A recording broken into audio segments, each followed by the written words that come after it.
We can go ahead and get started with our work session. Clerk, will you please call the roll? Oh, I'm loud today. Agent. Here. Clegg. Here. Halliburton. Here.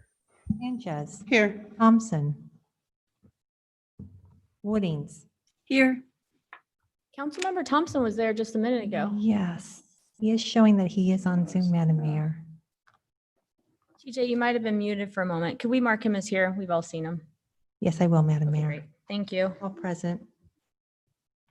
First up, we have interim budget changes.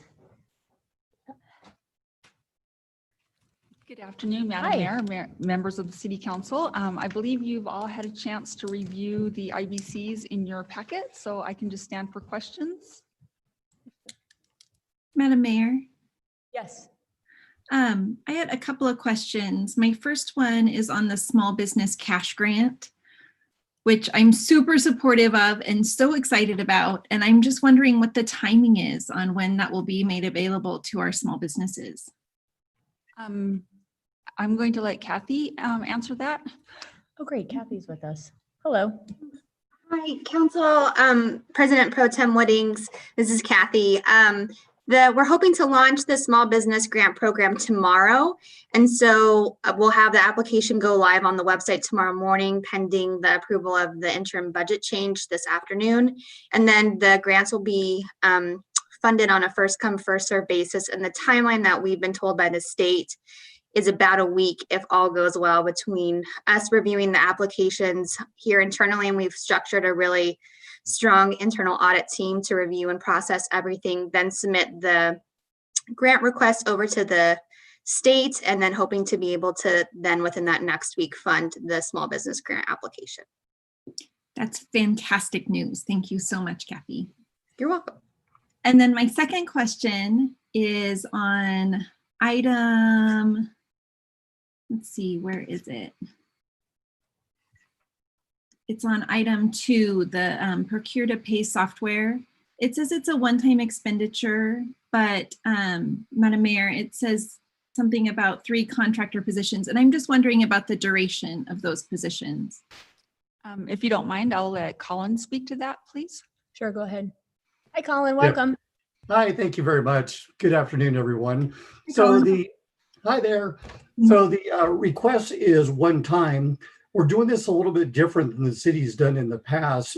Previously, we haven't been real strong on internal resources, and this one's fully staffed. So it's going to be one of the most successful projects in the city's history. Does that answer your question, Councilmember Wooding? Madam Mayor, Colin, so I'm wondering, is the staffing ongoing for this project, or is this just like one time, 1 year, having 3 extra staff members to implement it, and then their contract is up? Thank you, Mayor. Councilmember Wooding, we're going to have 2 people in IT. One of them is going to be the project manager for the duration of the project. Then we're also going to have a business analyst to make sure that we do the process properly.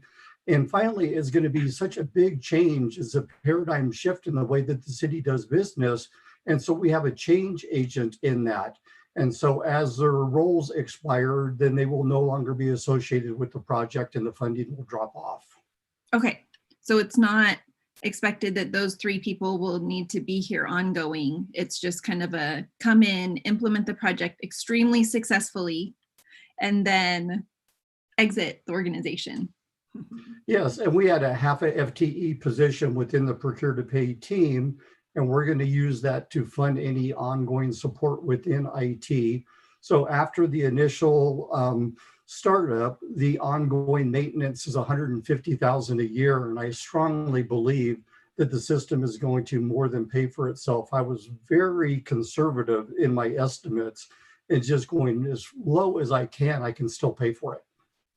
And that's because Jagger, the vendor, has 3.6 million vendors, and so we'll get really strong pricing. Great. Thank you, Colin. Thank you, Madam Mayor. Madam Mayor. Yes, go ahead. So Councilmember Woodings asked my question about the small business grants, and yes, I'm excited to get those going as well. I just wanted to note not a real question, but for the public, that the first item on the agenda is also COVID related. And it's all of the actions that the city has taken, especially to serve those of our neighbors who are most in need, and make sure that they were healthy and safe during this crisis. So just wanted to send kudos to the staff for the good work on that. Madam Mayor? Yes, go ahead. Oh, you're also- here. Yeah, here I am. I'm so used to only having two people around me that I just look up to the screen. I knew you were here. You just have it. So I have a question about if folks need help completing these grants, if there's a language barrier, perhaps, are we doing any work to make sure that folks who don't speak English as a primary language would be able to access these grants? Kathy, Kathy? is that something you can answer?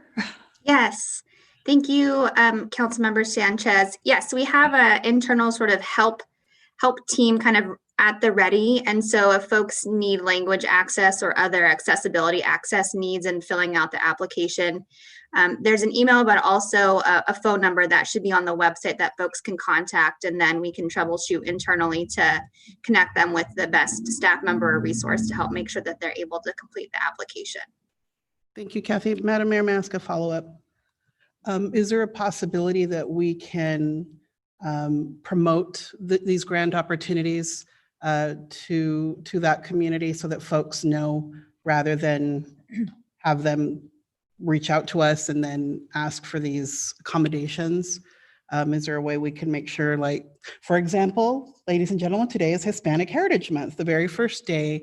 And so it would be great if we could connect with, whether it's the Commission on Hispanic Affairs, Idaho Hispanic Chamber of Commerce, some of these organizations, to make sure that these folks know about this resource. Thank Madam you. Mayor, Yes, go ahead. may I just answer that real quick?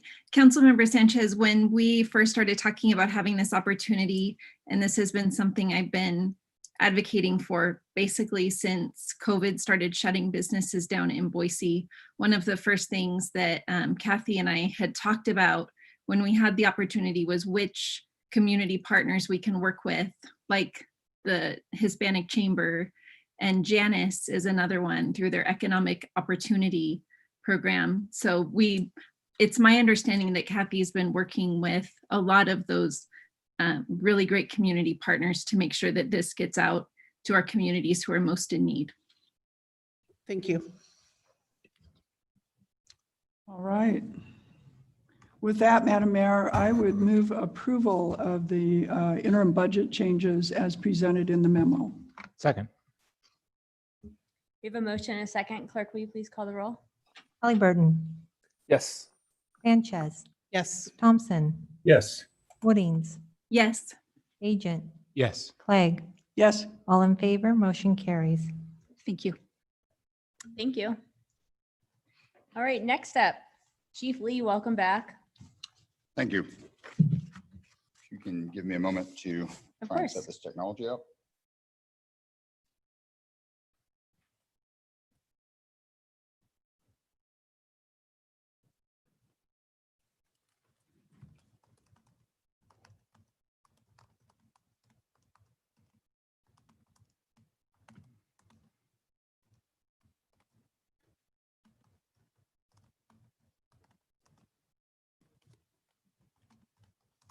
What is the secret to share this?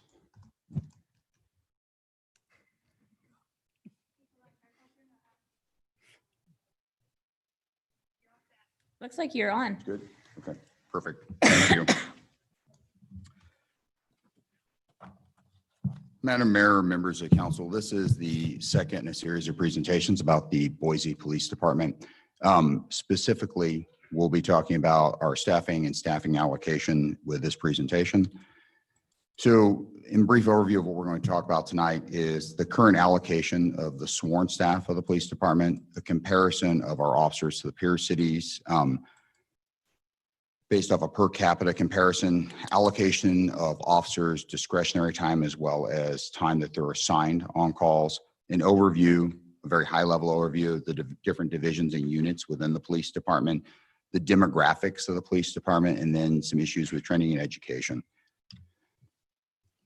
So at present, the sworn personnel staffing, and this is reflective of only the sworn membership, not the professional staff, the civilians of the organization. You can see how they're allocated on the slide above.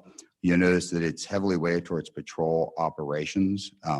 That is in large part being driven by the increase in the city and increase in calls for service over time. Hang on, I think I jumped 2 slides there. When we compare the city to the peer cities that were established by the city of Boise for us to look at, when we compare it to our peer cities, you'll notice that we are on the lower end of that scale. Little Rock with 2.86 per thousand citizens, we're at 1.28. The only one of our peer cities that has a lower ratio of officers per thousand citizens is Lincoln, Nebraska. Although from a criminal justice and policing standpoint, it's not a very good comparison city for us. Lincoln has a large draw away, what they call a diffusion of crime to the major city in the state, which is only a couple hours away, which is Omaha. It's a substantial draw away from most of the major criminal activity. It's also a much slower growing city than the city of Boise. It's got a 1.3% growth rate estimated over the last decade, where ours is at 2.78%. So pretty substantial difference in those challenges. But despite what should be advantages for Lincoln, looking like it should have a lower crime rate, the reality of it is that when we look at what are known as Part 1 crimes, so those are crimes that people think of as victim crimes. So the things that most people immediately would jump to: murder, aggravated battery, things like that. But it also includes burglary, property crime theft. So there's a named victim rather than the state being a victim. If we look at Part 1 crimes, it's occurring at almost 1.75 times the rate, so close to twice the rate as here in Boise and Lincoln. And that undoubtedly has something to do with the resource levels that they have available to them. So for us to get near what would be the mean average for the benchmark cities, it would require us to increase the current authorized staffing level of the Boise Police Department somewhere in the neighborhood of 40 to 50 officers to put us to the average, not the high end of the bar, but just average for that representation. If we start to look at the demographics as they break down for the Boise Police Department, in comparison to many other police departments, we actually reflect the community fairly well, although there are clear areas for improvement. The green bar represents the demographic by percentage representation for the city. The blue bar represents the police department. You'll notice that there is statistical room for improvement in the Hispanic or Latino community. There is also room for improvement in the Asian community, but you'll note that we actually are overrepresented of African Americans relative to the population of the city in the police department. With that said, some of the numbers to give a little bit better context: African American population, city of Boise, 2.1, police department at about 3. So that can kind of help give you a little bit of a scale in your minds as you look at that chart. The Hispanic or Latino population in the city of Boise is about 9%. In our police department, it's sitting at about 4%. So recognizing the fastest growing demographic in the state is the Latino Hispanic population. And it's apropos I'm talking about this on today's date. We have made efforts, very concerted efforts, to reach into the Hispanic Latino community here in the state and encourage people to join the profession. Some of that is through reaching out through the Hispanic Youth Summit and other similar relationship building opportunities, and really mentor and filter in people into the organization. We've seen a substantial increase in our academy classes. Our last academy class was well over half its representation was Hispanic or Latino. So we're making efforts to close that gap.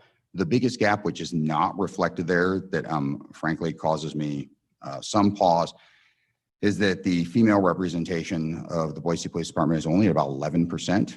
The benchmark city average is at 13.1%. The national average in the policing profession is only at about 12% though. But I think that there is, both for my profession at large as well as our specific city, room for substantial improvement in that. We're going to make targeted efforts to recruit and attract women into the profession as well. Part of that is to sit down and look at our hiring process, our filtering process, and to include conversations with the Idaho Post, the accreditation body for policing, to look at the standards that are required to see if there are any unintended consequences that may be filtering women out from the profession, as well as specifically trying to, for lack of a better description, market the profession to different demographics, but particularly women demographics. That will include a review from the Boise Police Department of our promotional processes and if there's any unintended consequences in that regard. I'm struck when I come here that there are only 2 women in the Boise Police Department in supervisory positions. That needs to improve. Madam Mayor. Yes, go ahead. Chief Lee, why don't I ask this question here instead of trying to come back to it? So first, the number of Hispanic officers, does that include this recent graduating class? Because it did have a high number in it. That should include this recent graduating class. I'm trying to remember at what point we grabbed this sample in time. It may not. I Okay. can't answer that clearly. I think it does, but I'm not positive. But not positive. And I'm guessing, as with what you mentioned with the female officers, all of our hiring processes will be looking at, are there barriers to entry for particular groups in the way that we advertise or the qualifications? Is that true? That's absolutely true, Madam President. It's not just to look at the potential barriers for entry, but it could be unintended consequences. So we could be not in the classic barrier, like it's a true obstruction, you can't get past this obstacle, but it has an unintended consequence of, say, diverting people out of the profession. I'll use as an example, Idaho Post standards. So one of the physical assessment standards is the ability to do 22 push-ups, 21 or 22 push-ups. That is regardless of gender, is regardless of age. For many men, 21 or 22 push-ups may not pose a substantial physical challenge. For many women in the population, that could be a barrier that's hard to pass. And I have never seen a situation in my policing career where I was able to solve it by the number of push-ups I did. So it seems like we could probably adjust that. Thank you. So the next thing that we need to consider when we're starting to look at the police department, its present staffing level, is to really look at the expected growth that we have for the city. And the mayor has commented on the fact that we need to look at Boise as the community rather than just the city and its citizens, because there's a vast number of people that come and either recreate or work here in the city. So we drew information. Obviously, it's a credit to We Know Boise, but it was information that was drawn from the Community Planning Association of Southwest Idaho, or COMPAS. You can look at the projected growth trends on the screen for the metropolitan area. We're sitting at about the 700,000, rounding it down, 700,000 number. But you can see by 2025, just 5 years away, we're jumping up to 825,000. A large number of those people are going to live within our city proper. You can imagine the impact that's going to have on police service and police demand. It is very realistic to think that we will find ourselves in the 300 to 400,000 category as a city proper within the foreseeable future, within a decade or two. And I've made comment before that in most cities in North America, that is the magic marker where all of a sudden you see an exponential demand in police services that outpaces the linear growth model. So that causes me some concern that there's going to be an increase in demand. Madam Mayor, can you clarify that a little bit? I understand it's not linear. For instance, if your town has less than 1,000 people, it's not the case that you need less than a police officer. So somewhere the line bends, and I understand it bends somewhere around a couple 100,000 people, and the needs of the community for policing change just from almost as a resource perspective. And can you clarify or explain that a little more?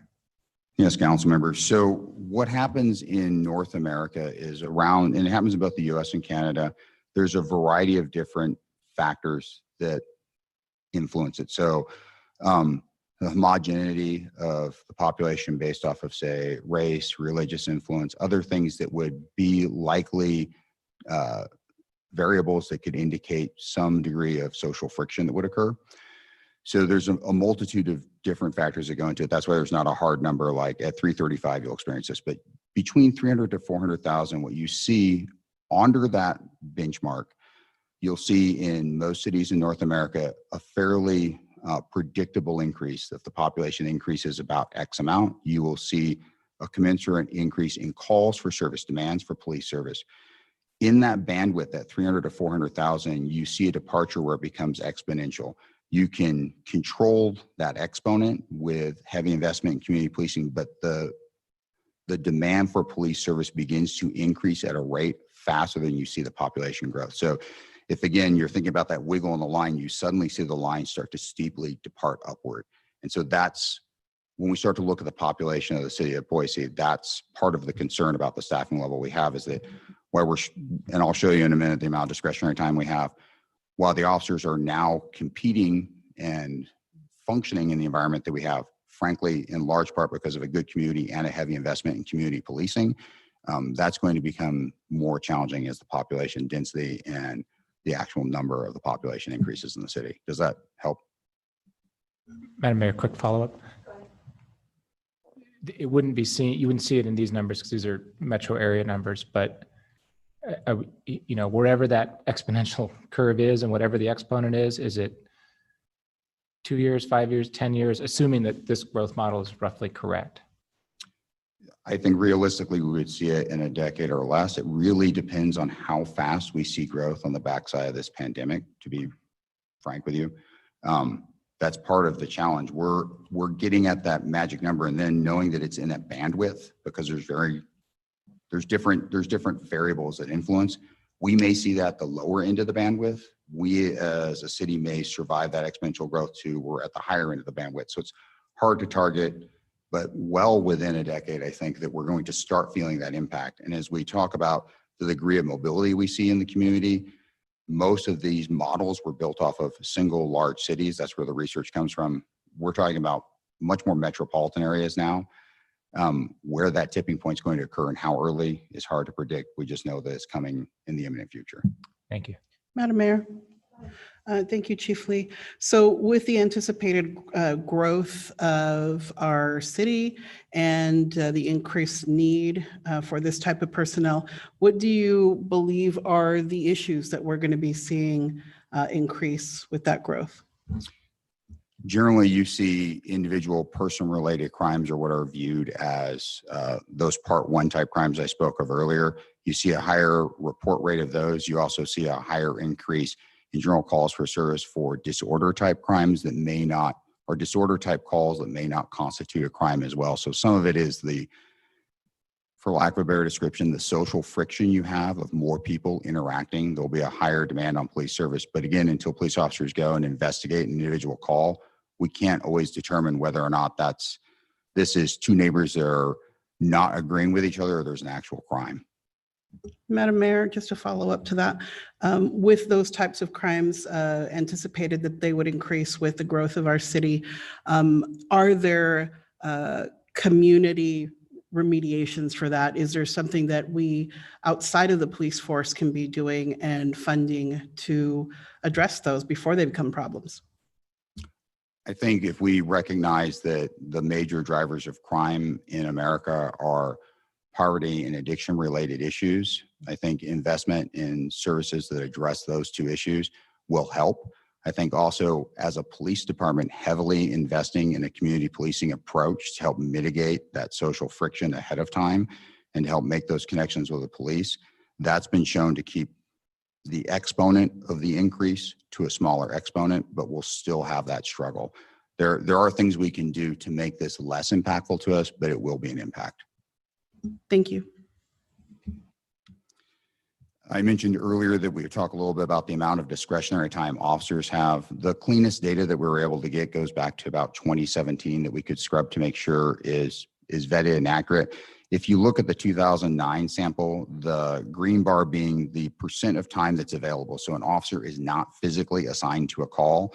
The orange bar being the amount of time that they're on a call for service. You can see that in the difference, the 8-year difference between August of 2009 and July of 2017, you can see the substantial difference that there is less than 20% of time for an officer based on what would be discretionary time. So that would be the opportunity for a patrol officer to reach out and do community outreach work, investigative case follow-up, simply non-enforcement related activities, discretionary enforcement activities, which would include traffic and other issues that concern the community. So you can see that at the current staffing level that we have a diminishing amount of that time that officers can dedicate to often what the community asks for the most. The Northwest Research Group was asked to do a survey in 2018, and Boise residents indicated to us that there was a strong desire for us to increase our non-enforcement interactions. They wanted increased bike patrols, they wanted foot patrols, they wanted officers on the trails. All of those would draw heavily into that discretionary time model, and they are a very resource-intensive approach. Madam Mayor, I'm not a policing expert, but this is really kind of concerning to me, right? If our officers are spending most of their time responding to calls, engaging in what most people think of as policing, then they're not spending their time doing other things, networking with the community, being people in the community, building relationships, building trust, doing the things that I think our community expects of our police department. And as a non-expert in policing, when I see those orange and green bars, I think, well, the way to get the ratio back is what? Either stop responding to some calls so that police officers can socialize with the public, ask our officers to spend more time working, which I guess is an overtime situation, or hire more police officers. Is there any other way to split that? So we can leverage some technology to increase efficiency of our officers, but that's small percentage buyback. We've also structurally designed the police department to have a community outreach division, which is not necessarily tied to calls for service, while they may choose to support calls for service. That helps mitigate. But frankly, sort of to your point, that personal connection with the officer that may respond to your 911 call at 2 a.m, it's much more challenging for us to do that with this diminishing model. And really, it is a matter of either responding to less types of calls, which generally the public is not receptive to, or increasing the staffing levels. So to kind of illustrate that a little bit, as to part of the challenge with the staffing that we have is I'll use an anecdote. Recently, on August 13th, at about 5:30 in the morning, we had officers from the Boise Police Department respond to a shots fired call in the area of Fairview and Chinden. The challenge with that event is that to manage a crime scene footprint that large, it required us to dedicate 11 patrol officers, a canine, 2 sergeants to supervise the different aspects of the event. And what it functionally did was drain all police allocation resources for the entire city to manage that one event. As we grow as a city, the potential for 2 critical events like that to occur and the need for us to rely on mutual aid to manage through those increases.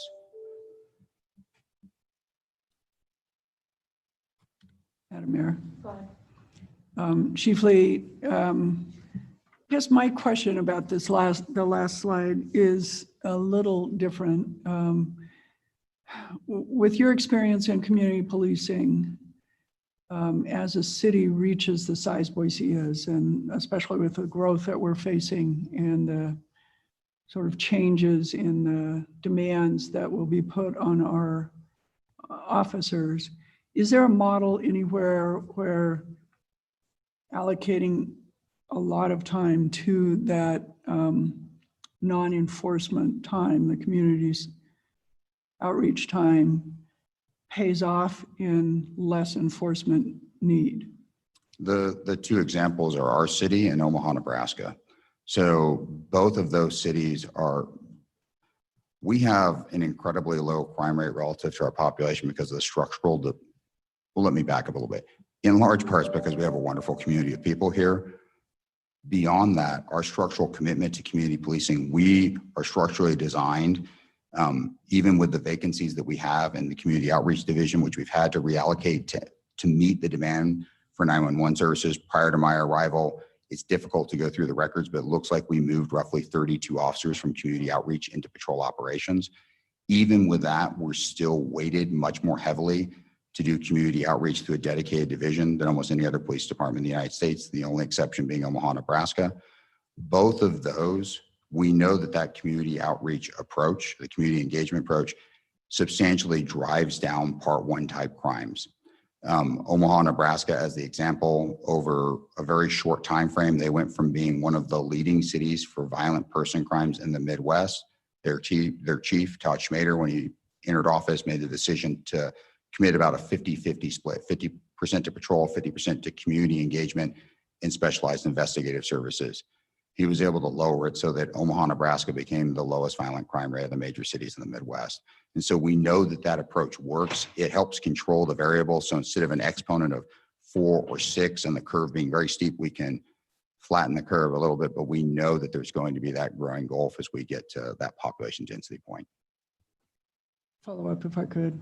So over the next few years, as we respond to growth, without knowing yet how everything is going to play out, it seems to me what you're saying is we should focus on actually doing more community outreach, trying to keep the enforcement at the level we've got it, in hopes that, not just hopes, but with evidence showing that if we're able to do that, we will not drive up the need for more enforcement. That would definitely be what the evidence would indicate. The advantage also to committing resources to a community engagement approach is, as I mentioned earlier with the Officers and Community Outreach Division, they're not generally responsible for calls for service, but if they were at a community event and they heard the bank robbery in progress, they can pull away and still support and return to that work. So you get a little bit of both out of that, and it does help to mitigate that risk, but it's still, that type of work is incredibly resource intensive. It's very time intensive and personnel intensive. And so looking at that as a future growth model, we've got to plan and build structurally that way. And then finally, Madam Mayor, my last follow-up on that is there some of that outreach that can be done by non-sworn personnel? There can be some of that outreach, and there can be some of the low priority calls for service that can be cleared through non-sworn personnel. But again, when we start to look at potential needs, for example, our NCOs, our neighborhood contact officers, they spend a large portion of time examining chronic criminal events that are occurring in a neighborhood, whether that's a series of car prowls, a house that's affected by drug trafficking activity. Those types of events, we would very specifically need sworn personnel to look at. Thank you. Madam Mayor, could I ask one question as well? Yes, go ahead. Thank you. Chief Lee, my question is, we're certainly in a county that's surrounded by 5 other cities, and while several of them are quite small, Cunan are, we certainly have some others that are growing as well, Meridian and Garden City and Eagle. And my question is, as the biggest city of the 6, certainly, do we attract more of the crime or challenges that may come from these other cities? So in other words, we may have to pick up some of, I won't call it slack, but it's just not going there because it's coming here, even though it's in different cities. Is that a challenge we face or no? I think that's a challenge most metropolitan areas face to a degree. So there is opportunity that presents itself by a larger city with greater density. However, when we recognize that addiction-related issues and poverty are leading drivers of crime in North America, we often see, for lack of a better description, lower housing cost rates in some of the further out suburban areas, actually drawing populations away that may be more affected and influenced that way. So we gain some, but we also lose some, if that makes sense, Councilmember. Thank you. Madam Mayor. Go ahead. Chief Lee, I just have one quick question. So as we're expecting our police officers to be out more and they're having less time to give us the kinds of reports that we're asking for as we try to gather more data so we can make better data-driven decisions, do you think that that'll impact the level and quality of data we'll be able to get about our current state of policing so that we're able to improve? I think some of that has to do with how we design the data collection instrument. So there are ways that are not time intensive for the officers to capture information. For lack of a better description, some of the key things that we'd want to know about, say, racial demographics, location demographics, things like that, we can set up so that they're very simple line entries that are gleaned in the way the report is written, or that there's checkbox stuff at the top, so that that information can be captured quickly, verified, and that data can be presented. So there's the ability for us to improve some of our systems to capture that information more quickly. It still does require the officers to have the time to be able to input proper data. So there is always a risk that we'll have less than optimal data going in the front end. Thank you. The slide that you see on screen talks about the allocation of detectives assigned to the Criminal Investigative Division. It may come as a bit of a surprise for people to realize that violent crimes, which would be all person type crimes, we have a sergeant and 6 detectives in the entire city assigned to investigating that. Or for example, financial crimes, the sergeant between financial and property crimes splits their time. There's only 5 detectives investigating property crimes, 4 investigating financial crimes. The remainder of the detectives are either assigned to other investigative units or they're assigned to the Special Victims Unit. You can see the general cases assigned per detective on the side, and they're in bandwidths because those numbers move up and down. But you can see for violent crimes, for example, 50 to 60 cases assigned per detective. So it gives you an idea that even we were previously looking at the patrol workload, this kind of captures that information for the investigative workload. When we look at the Office of Internal Affairs, you'll notice that there's half a captain assigned to that, 2 civilian investigators and a civilian administrative assistant. That's the bandwidth that we have to handle all of our internal affairs investigations in a timely and accurate manner. They do quality work, but again, it's a fairly heavy workload and lift for those folks. Those numbers there would also, or the numbers on the next slide would also include the complaints from the Office of Police Oversight as well. And you can see the general number of total investigations that that small unit is handling in a year. Community Outreach Division has a captain, 4 lieutenants, 7 sergeants, and 84 officers assigned to it. So a substantial portion of the organization is dedicated to community outreach, sort of to the points I mentioned earlier. It would include a variety of assignments. So everything from airport division to behavioral health to a special event sergeant that coordinates all special event activities such as concerts in the park and whether or not there's going to be police resources for that, Boise State football games, a variety of other things. You can also see that it houses all of our liaisons, our neighborhood contact officers, the bike unit that people on the Greenbelt love, as well as our ability to do intelligence-led policing. Oops, my apologies. So the behavioral health unit, we can look at them as a small specialized unit of 1 sworn officer at present, 1 mental health coordinator. I've already mentioned to council that we'll be doubling the capacity of that unit by adding a 2nd officer, a 2nd mental health coordinator. Part of the rationale behind that is you can see the number of calls that they handled in 2017 relative to the number of calls they're handling in 2019. So those would be both calls that they were tasked with for follow-up as well as self-initiated calls, but you can see that there is a substantial body of work that needs to be done in that area. When we talk about intelligence-led policing, that's the ability for us to meaningfully identify crime trends, threats, hazards, risks, and potential resource allocations to address them. It's an intelligence unit that's using intelligence and information to lead the policing efforts to help inform, executive level and leadership level decisions is a standard in most major city police departments.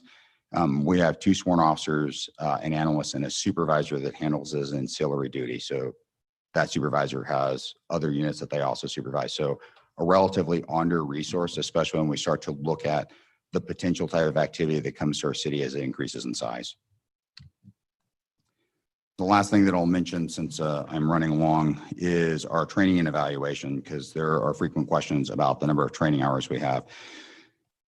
So in the Boise Police Department Patrol Academy, there's roughly 22 weeks, 40-hour work weeks worth of training that they receive there. There's an additional 14 weeks of field training before an officer is certified to be on their own, where it's close mentorship with a senior officer for 40-hour work weeks. Officers receive ongoing quarterly training as well as firearms qualification training. And on average, that comes in between 80 to 100 additional hours of training for every sworn member of the Boise Police Department over the course of the year. As we look at ways to improve that, there needs to be a strategic pivot to look at both training and education to stop delivering in strictly a training model. I've mentioned that before to council, but there's also a need for us to sit down and do a training needs assessment, which is on our way now, to look at where we may have gaps, where we could improve. Take that training needs assessment, develop a training plan based off of that, and then also outreach to the community and members of council here to find out if there's any other desired areas that we should also be meeting in our training and education approach. training and education approach would also include a desire to build out wellness information for officers, because obviously with workloads, the stress of the general profession as a first responder, there's a need for our first responders to be in a mentally and physically well state so they can handle that stress and they can provide the best level of service to the public. So that's a very high level overview of the way the department is presently allocated, and I'd open the floor to any questions that you may have at this time. Madam Mayor. Go ahead. Thank you. Thank you, Chief Lee. Can I ask a little bit about the system or process you're using to do that needs assessment? So the first step of it literally is to reach out to the membership and try and identify where they know that there's a gap. They feel that there's deficient training. I'm sorry, Chief Lee, to interrupt you.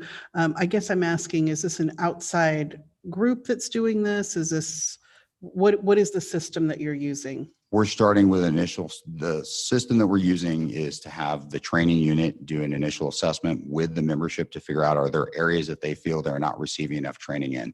Then a review of what is national best practice for training that should be delivered to police departments from organizations such as CALIA, the certification body for police institutions, the International Association of Chiefs of Police, other major bodies. Also to compare that relative to any policy changes or recommended policy changes, because we need to train relative to those first, and to build out from that, then to reach out externally once we have that underlying foundation to talk to the public as well as council, as well as other police professionals to see if there's other areas that we may need to improve on. Madam Mayor, just to follow up, I'm so sorry that I don't think I'm being clear, Chief Lee. For example, for the city of Boise, we are actually working with the Dignitas agency to do our larger strategic plan for diversity, inclusion, and equity. And so we're using their system. They're actually doing the needs assessment for us. So I guess that's what I'm asking is, what system are you using? Is it a recognized system within your vocation? That's what I'm asking. They're using the recognized system in our vocation that I borrowed from my previous employer and employed there. Okay, thank you. Madam Mayor.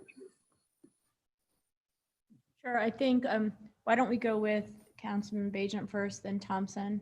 And we've got to be mindful of time. We've got a minute or two left because we've got an executive session item that's necessary to cover. The good news is it's not a question, it's just a comment. Fantastic that you're starting by asking the men and women in our department what they need. The right way to start, I think, and thank you. Thank you. Madam Mayor, I think it was actually Councilmember Halliburton. Sorry about that. Thank you, Madam Mayor. Chief Lee, you had a slide back there where you were talking about some of our liaison officers and also our behavioral health response teams.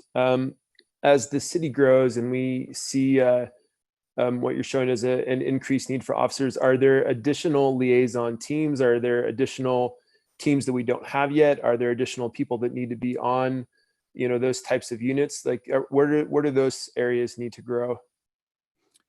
I think the simple answer, council members, is that they need to grow reflective to what the community's changes will be. So I think as we see an increase in the population, it makes sense for us, if we're investing heavily in community policing, to invest in those liaison units. We need to recognize what communities are coming here. There may be a demographic that we need to outreach that is an incredibly small demographic now, but could explode based off of, international factors that we're not aware of at this time. So some of that is what is the need in the community for us to dedicate those resources and outreach beyond, say, just a refugee liaison.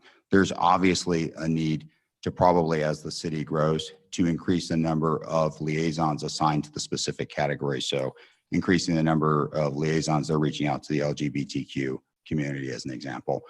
There's room for growth in all of those. I don't know if that answers your question, but hopefully it does, sir. Yeah, Madam Mayor, just a quick follow-up. So yeah, that does answer my question in part of those areas. Are there teams that we don't have that you see us needing as the city grows larger that you've seen in other cities? So we just have the 1 and now 2 behavioral health response teams. Are there additional types of teams that the city of Boise hasn't invested yet that you have experienced other larger cities needing? Services coordination would make sense. I've mentioned that before to council, to look at addiction side issues as well as mental health related issues as an example, but we're constantly looking outward to other major cities to see what has worked well for them as they expanded and have previously gone through what we will be going through. Perfect. Thank you, Chief. Really appreciated. Madam Mayor, Yes. I just have a real quick comment. I want to thank Chief Lee for his extremely thoughtful approach in coming to Boise as our new police chief. I think that there would be a lot of temptation to just kind of make knee-jerk changes, but I really appreciate the thought and care with which he's really helped us, I think, as a community, as a council, understand the current state of the Boise Police Department, and then scanning the periphery so that we're able to make really strategic decisions going forward based on that information. So I just want to say thank you. Thank you. Thank you. Thank you, Chief. Appreciate it. Thank you. Madam Mayor, I move we go into executive session pending probable litigation, Idaho Code 74206F. Second. We have a motion and a second. Clerk, will you call the roll? Holly Burton, Yes. Sanchez, Yes. Thompson, Yes. Woodings, Yes. Agent, Yes. Clegg. Yes. All in favor, motion passes. Great. We'll be back here at 6. Thanks, everybody.